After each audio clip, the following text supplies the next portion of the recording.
Hi guys! Debbie update! Debbie, nasa Palawan, makikita natin sa video na nakasakay si Ivy Lacsina at sila Dina Wong sa isang truck for the motorcade ang ganap ng mag-adi. Naimbitahan kasi si Ivy Lacsina na maging isang horado sa isang beauty contest doon sa Palawan at yan nga, nagpaparada na sila. At habang nagpaparada sila, may isang taong nakipag-fist bump kay Ivy Lacsina. At syempre, pinagbigyan naman ito ni Ivy.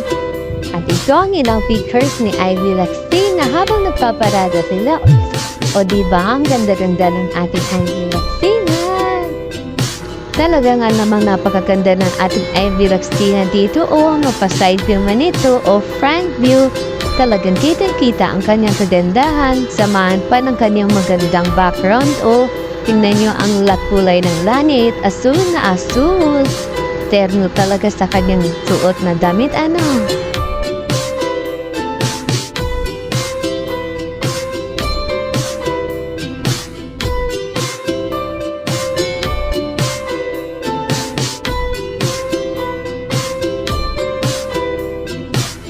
At ito namang video na ito, makikita natin na naka-flip out ang ating boss D.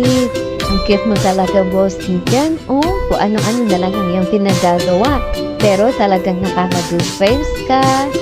Habang nakatayo si Ivy, si boss D naman ay nakaupo lamang to support sa kanyang adi.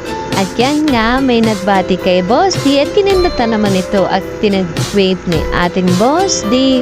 Hindi yan snobber ha. Kasama din nila dyan nagpaparade si Coach Joanne at busy-busy naman si Coach Joanne sa pag-video. Ang poganda talaga ng ating boss di ano. Simpleng-simple lamang ang kanyang suot pero napakalakas pa rin talaga ng kanyang dating. At ito nga ang nilang mga pictures ng ating boss di habang nagpaparada sila. At yan, makikita natin si Coach Joanne, busy-busy ito sa pag-video. At ito ang ilang picture ni Boss D na napaka-cute talaga niya. Talagang support talaga ang ating Boss D sa kanyang ID. Kahit saan ito mapunta, talagang sinasamahan niya ito. Ganun din naman si Ivy, talagang supported din ito sa ating Boss D kung saan man ito pumunta. Enjoy kayo dyan, Boss D at Ivy sa Palawan. Enjoyin nyo ang moment habang wala pa kayong laro sa PBL. More ayuda, Debbie ha!